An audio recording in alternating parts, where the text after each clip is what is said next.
All right, day number 2, Graham's workout gym garage thing. Hope you enjoyed day number 1. I hope you learned a lot about yourself. I know that I did. I've learned that I've let myself go since I've started this business, focusing way too much on income and clients, getting them healthy to the detriment of myself.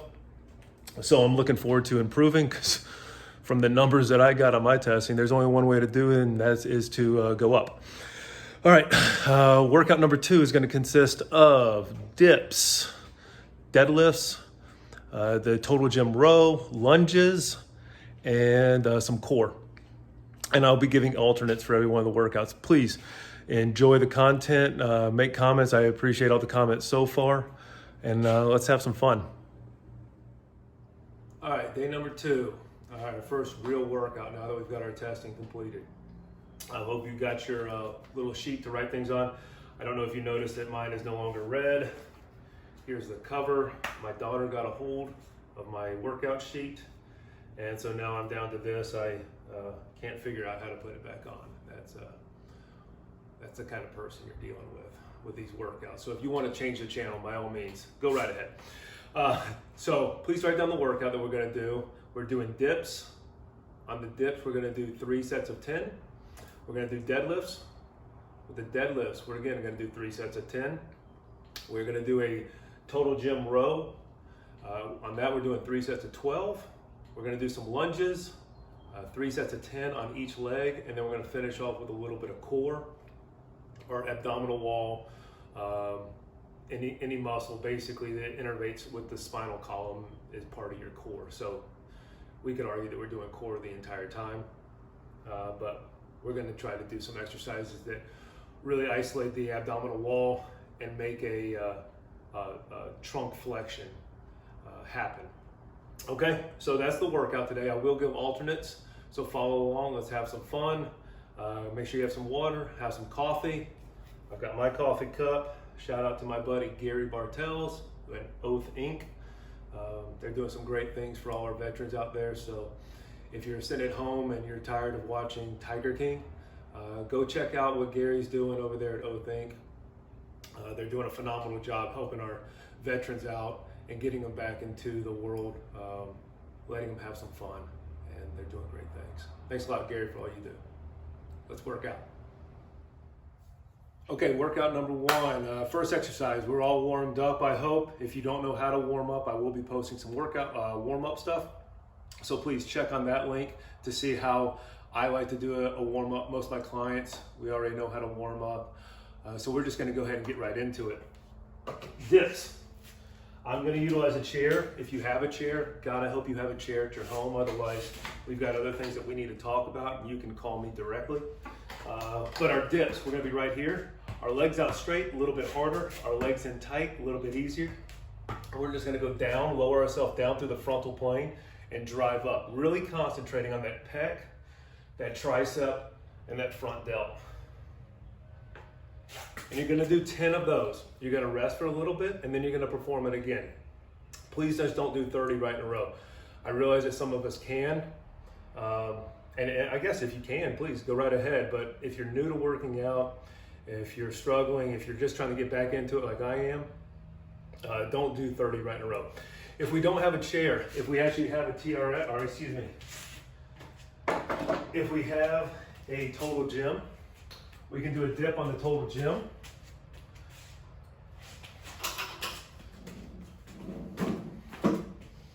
We're right here, and again, we're concentrating. The motion does not change.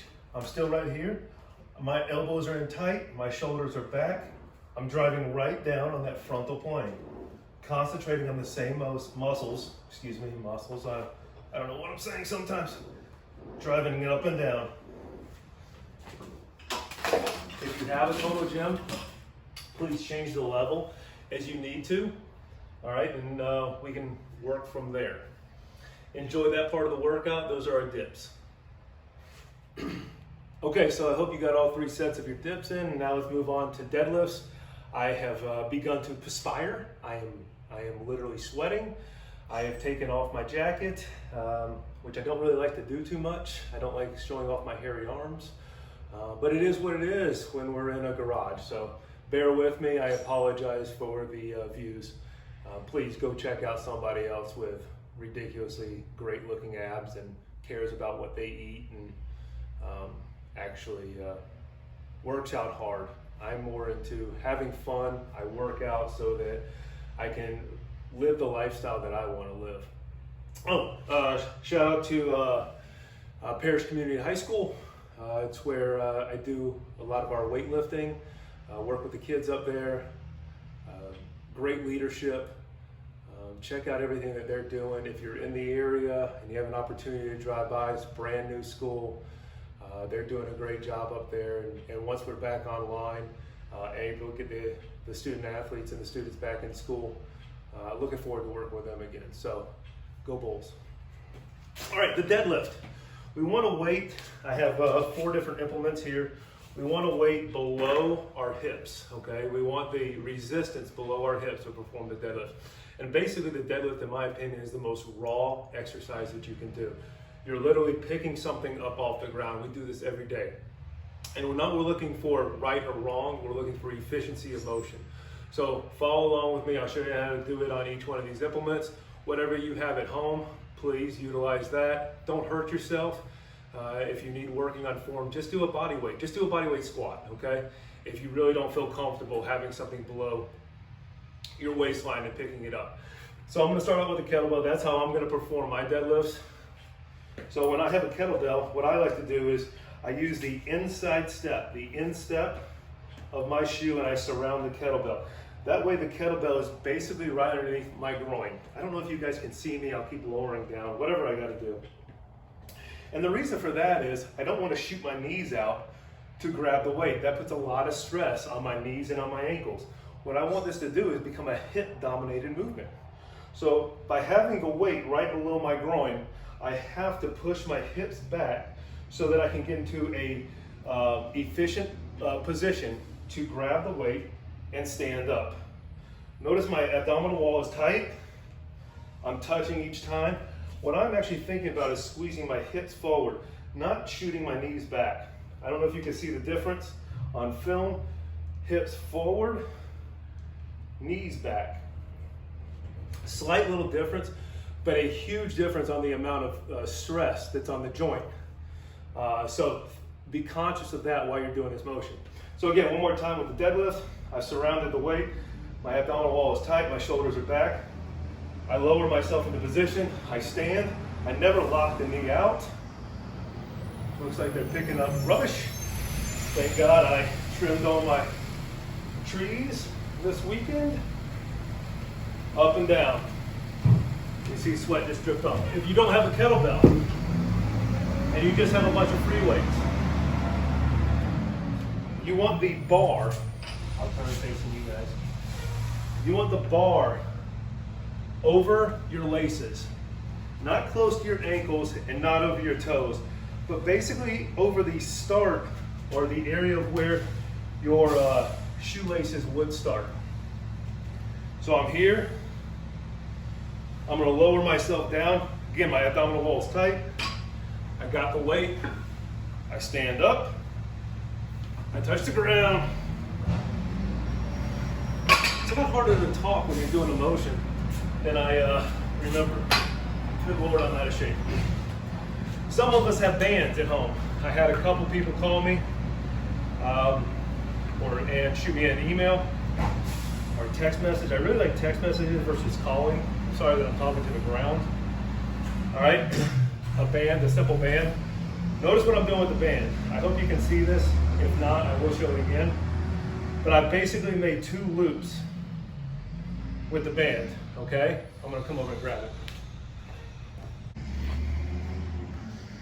So I have made 2 loops with the band, and that's where my feet are gonna go. Would you like that zoom in? I'm getting so good at this filming thing. Let me make my loops again, I'm sorry. So I hope you can see this. But from my loops, I'm now gonna stand on the loop. I grab onto the handles, motion stays the same. I don't get as much resistance, but I still get some resistance. And again, the form has not changed. okay?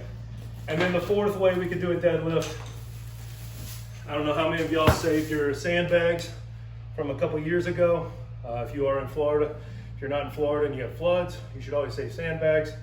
It's a good way of being a hoarder, but not being considered a hoarder. I'm more proactive, if you will.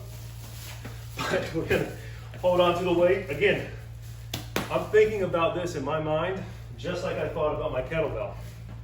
The instep of my foot is surrounding the weight. I grab as deep on the sandbag as I can. My shoulders are back. I stand, I touch. I never lock the knee out. I keep my shoulders back, my chest up. So that's a bunch of ways you can do the deadlift. Again, we're looking for 3 sets of 10 today. Enjoy, get it done. I'll see you on lift number 3. Thanks.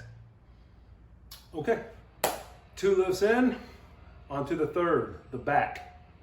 We're gonna do the total gym row. After that, I'll show you a multitude of ways that you can try to get this done at your own home. I am now sweating a lot. I'm actually very concerned about my hair. I don't want it to fall or look unpresentable because that's not very TV-like, if you will. I have a client that does this almost after every word, and that's a shout out to you, Al. Hope you're watching this. Okay, so the row, we're working on pulling our shoulder blades back. We're working on scapular retraction. Sorry to show you my back. I hope you can still hear me on the video. I am going to show this from 2 different angles. Angle number 1, what I'm going to do is I get on my Chuck Norris Total Gym. I'm going to have a seat. My shoulders are back, my abs are tight, and I'm going to drive my shoulders and my elbows down and back. Notice I'm not trying to pull with the trap. I'm thinking about the muscle structure that surrounds that spine, so I'm really trying to concentrate on that rhomboid and that lat. Not so much on my traps. Driving it down and back. Notice my elbows are in tight to my body. I want to take as much stress off of my shoulder as possible and just really concentrate on that back. Notice I'm not pulling my hands in. It's a down and back motion. I'm going to show this from a different angle. Give me 1 second. All right, angle number 2. Just so you can really see what I'm talking about with that shoulder and that elbow. Down and back. Notice I'm not trying to lean forward, put a lot of stress on my spine. I want to sit up and have as good a posture, relatively speaking, as I possibly can. Shoulders are down and back. I'm under control. I'm not just trying to get a whole bunch of reps in. I want everything directed and dictated. Down and back. Down and back. Really concentrating on that shoulder blade squeezing.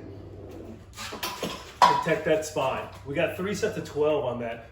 If you notice the dips, we did 10. The deadlift, we did 10. And this, we're doing 12. One of the reasons we're doing more on the back, on the row, is because I like to have more volume on the back. Anything that innervates with my spinal column, I like to have a higher amount of volume on the back, or on pulling motions, if you will, than on the chest, on pushing motions, or even on the legs. Legs are a different animal altogether. But if you notice, that would be, if I did dips, 3 sets of 10, that'd be 30 repetitions. If I do 3 sets of 12 on my rows, that's 36 repetitions. And 6 reps doesn't sound like a big difference. But if I do 6 reps more just on my back than on my chest every week, so once a week, there's 52 weeks in a year, 6 times 52, what is that, 312? So that's 312 more repetitions that I performed on my back. And what that's gonna do is help my shoulders pull back. So if I sit at a computer all day long, if I have a job that's very stressful, that anterior rotates my shoulders, this is one of the ways that you're gonna help have better posture, take stress off your lower back, take stress off your guts, take stress off your hips, and have a better lifestyle, okay? So alternatives for this. If we have a band at home, man, I am sweating everywhere. If we have a band at home, we can stand on the band. The wider, the better, and get more range of motion. Again, nothing has changed. The fundamental of the motion is the exact same, okay? I'm still driving with that shoulder blade thinking about squeezing my shoulder blades, doing scapular retraction around that spinal column. If I have some dumbbells at the house, just do a one-arm dumbbell row. And that doesn't mean you do 6 on one arm and 6 on that. You do 12 on both arms, okay? We got to make sure we're having the more volume, the total volume on each appendage, on each arm, okay? If you have kettlebells, same concept, boom. If you have 2, boom, right there, okay? I hope that helps you get it done. That's for our rows. Enjoy, give me 3 sets of 12. I'll see you on the lunges. Lunges are coming up next. I'm actually getting winded. This sucks. All right, welcome back. We're now on the lunges. I hope you did a great job on your rows, whatever implement you chose. I hope you did it to the best of your ability. Lunges. Lunges are, we're gonna do an alternating lunge, and we're gonna do a stationary, so we don't have a lot of room. You could go outside and do a moving lunge, but since I don't know how much space you have, I'm utilizing this space. I don't know if some of you watched the last one. My cardio piece has been moved so that I could perform the lunges and show you a little bit better movement. Plus, who cares about cardio anyway, so let's all be honest with ourselves. All right, so I'm gonna stand right here. My shoulders are back, my chest is up. I'm gonna step forward and I'm going to drop my level. Notice my shoulders stay back. I'm hovering above the ground. You don't actually have to wiggle like that, that's weird. All right, but my shoulders are back. I'm not resting my knee on the ground, and I'm going to drive back under control. The reason that I'm coaching on this particular motion, on the drive back, is a lot of us have issues going downstairs. We have a lot more knee problems than we probably want, and we're accustomed, if we did a backwards lunge, it'd be a lot easier because we're driving forward. And most of us already, we know how to propel ourselves forward, but if you think about it in a daily life, how much do you ever walk backwards? How much do you actually have to put stress on the body, on that plantar flexion, plantar flexion, to push the body back under control?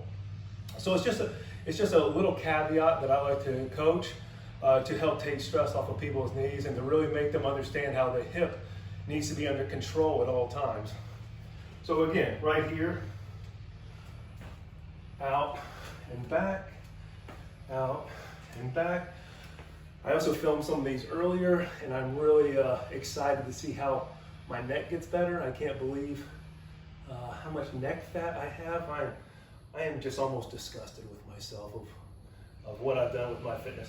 Now, if you're having trouble with lunges, if you don't feel comfortable with that, the alternative would be to use the backside of a chair or something in your kitchen that you can hold on to. But nothing really changes. The motion is still there. I just have that chair to help guide me and give me a little bit more comfort on the stability and the proprioception of my hips, my knees, and my ankles, okay? So we're gonna try those. Again, we're gonna do 3 sets of 10, 10 on each leg. Don't cheat yourself. Only you know, the more you know, G.I. Joe. I'm starting to feel a little more comfortable on camera, so a lot of my sarcasm will come out. I quote movies all day long, basically, and 99% of the time I'm thinking about Top Gun. So just keep that in the back of your head whenever I'm doing these motions, all right? All right, 3 sets of 10 on each leg, enjoy, and then I'll see you for the core. All right, we've now basically completed the workout. It's hot. I've actually even brought my fan out. I am sweating ungodly amounts of sweat. But again, I'm happy that I'm almost done. I hope you are too. So for our core, each one of the exercises I'm going to show you, I'd ask you to do about 20 reps, okay? There's only a crunch, a bicycle, and then a side plank on each side. So I'm going to show you a couple variations that you might need, but I really only want you choosing one of the crunch motions. There's going to be 2 of them. I want you choosing one of the bicycles, and then with the side plank, I'll show you, just choose the one that works best for you, and then count to 20 in your head. If you're dominating it, put a clock on, go for 30 seconds, go for a minute, but just don't hurt yourself, okay? So for our core, we're gonna lie on our back. I hope you notice that I'm saying lie instead of lay. I have a client that's an English major, and she beat it into my head to say it is lie down, not lay down. So I hope that makes you feel good, Andrea. I hope you're watching.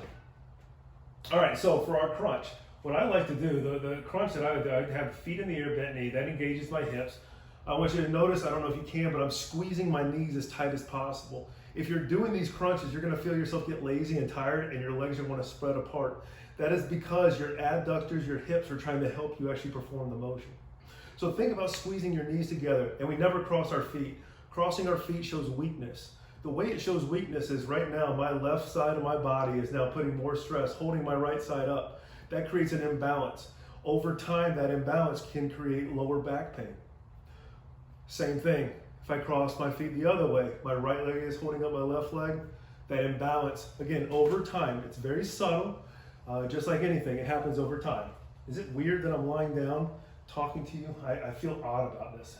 Anyway, bottom line, let's get these done so I can go have a drink or something.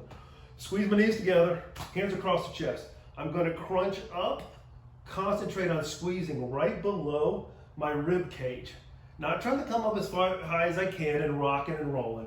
I allow my head to touch the ground, my head and my neck stay in a neutral position. I'm not crunching with my neck like that, putting a lot of stress on my neck. My knees again are squeezed together. I crunch, I feel a controlled squeeze, and I lower myself down.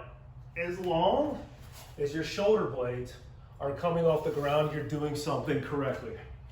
Now, if that puts a lot of stress on you, the other way, the alternative, if you will, I'm going to utilize my hands on my thighs, and that gives me a visual goal. I like visual goals as well.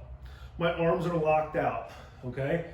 I'm going to crunch up, same motion, trying to get my hands up to my kneecaps, under control, down and up. Again, I'm not pulling with the neck.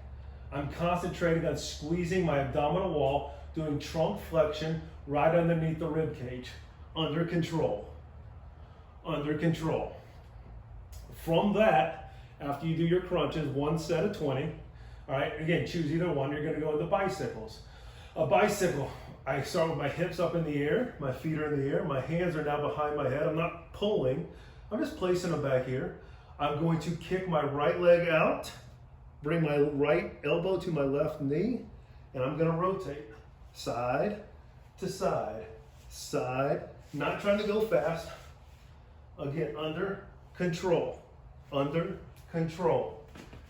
If kicking your leg out is too hard for you, you can go right here, allow one heel to touch the ground, keeping one heel in contact at all times.